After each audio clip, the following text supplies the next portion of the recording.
जी अब्दुल्ला साहब, आप इस दौरे को कैसे देख रहे हैं? वज़ीर आज़म अफ़गानिस्तान का बयान, एक तो पॉजिटिव बयान ये था कि हम मेक श्योर करेंगे कि अफ़गानिस्तान की सरजमीन पाकिस्तान के ख़िलाफ़ इस्तेमाल ना हो।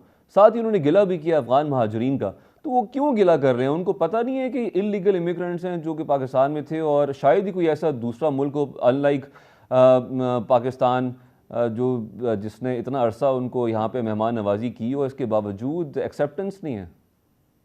देखें, इसके 2 मेरी क्योंकि मौलाना के जाने से पहले 1 टू 1 मुलाकात हुई थी, बड़ी मुफस्सल।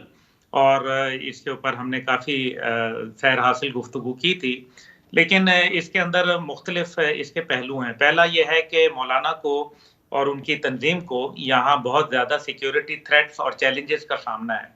उनको उनके घर, उनकी मस्जिद जाने से जो है बाकायदा रोका गया। उनके जलसों के ऊपर जाने के लिए लोगों को वहाँ बाकायदा बैनर और पोस्टर लगे हुए हैं कि अगर कोई जाएगा तो फिर वो उसके नताइज का ज़िम्मेदार होगा। यकीनन इस बात के लिए मौलाना जो है, एक पहलू ये भी है। फिर उन्होंने दफ्तर ख़ारजा से इसके ऊपर जो है बाकायदा पाक-अफ़गान ताल्लुकात के हवाले से ब्रीफ़िंग भी ली। और उसके बाद ज़ाहिर है एक ज़ीरक सियासतदान हैं और पीडीएम का हिस्सा भी रहे हैं। तो मुख्तलिफ चैलेंजेस को उन्होंने सामने देखा। तो इस वजह से मौलाना वहाँ गए हैं बातचीत करने के लिए। लेकिन मेरा ख़्याल है कि इसमें उनके जो पार्टी मामलात हैं वो ज़्यादा मेरे ख़्याल में अहमियत का हामिल होंगे। और जो मुल्क के मामलात हैं, ज़ाहिर है वो मुल्क के जो हमारे रियासत के इदारे हैं या हमारी खुद हुकूमत पाकिस्तान है, वो बराह रास्त जो है मुज़ाकरात कर भी रही है। अभी हालिया उनके डिप्टी मिलिट्री इंटेलिजेंस चीफ जो है वो पाकिस्तान तशरीफ़ लाए हुए थे और उनके हवाले से बात हुई। अब जो अफ़गान मुहाजिरीन की वापसी की बात है, वो जो गैर कानूनी तौर पर मुकीम थे, मेरा ख़्याल है कि एक बहुत बड़ा नंबर था। शायद मौसम सरमा की वजह से उनको एक मामला है, लेकिन हकीकत ये है कि एक तरफ तो अफ़गानिस्तान कह रहे हैं कि हम अब बहुत बेहतर हो गए हैं, स्टेबलाइज़ हो गए हैं। कुछ तप्पा केनाल जो है प्रोजेक्ट जो है वो कर रहे हैं। इसके अलावा दीगर प्रोजेक्ट्स वो कर रहे हैं और अपने मदद आप के ज़रिए कर रहे हैं, बगैर किसी जो है वो इंटरनेशनल ताउन के कर रहे हैं। तो फिर अफ़गान जो गैर कानूनी तौर पर मुकीम हैं, उनकी जो वतन वापसी है, उसको तो उनको वेलकम करना चाहिए।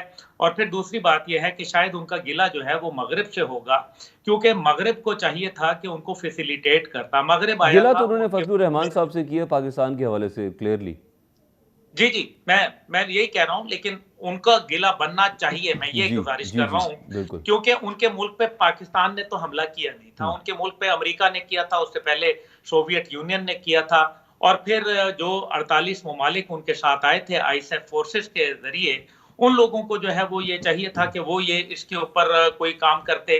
तो मेरा ख़्याल है कि मग़रिब ने जो अपनी ज़िम्मेदारियाँ थी, वो उस तरह से नहीं निभाई, जिस तरीके से उनको निभानी चाहिए ठीक है थी। जी, और पॉइंट पाकिस्तान टेकन वो जी। वाहिद मुल्क नहीं है, ईरान जो है उसके अंदर भी तकरीबन 5 मिलियन लोग जो है वो मुकीम हैं, मुहाजिरीन के तौर पर आए। और फिर साथ ही साथ जो है वो हमें ये भी देखना है कि अफ़गानिस्तान से के अलावा पाकिस्तान के अलावा ईरान से भी जो है वो उनकी वतन वापसी का जो सिलसिला है जी वो ठीक जारी है। और सारी है। तो मेरे ख़्याल में इसके ऊपर जो है वो बात जो है वो उनको भी सोचना चाहिए। लेकिन सबसे बढ़कर के दोहा मुज़ाकरात का गारंटर जो है वो तो अमेरिका और मग़रिब है। जी जी। उनको जो है वो इस मग़रिब के को उनका ख़्याल करना चाहिए। और जो लोग मुश्किलात का शिकार हैं, और खुद यूएन की रिपोर्ट मौजूद है कि वहाँ खुराक की जो है वो बहुत कमी है, तालीम के हवाले से मसाइल हैं।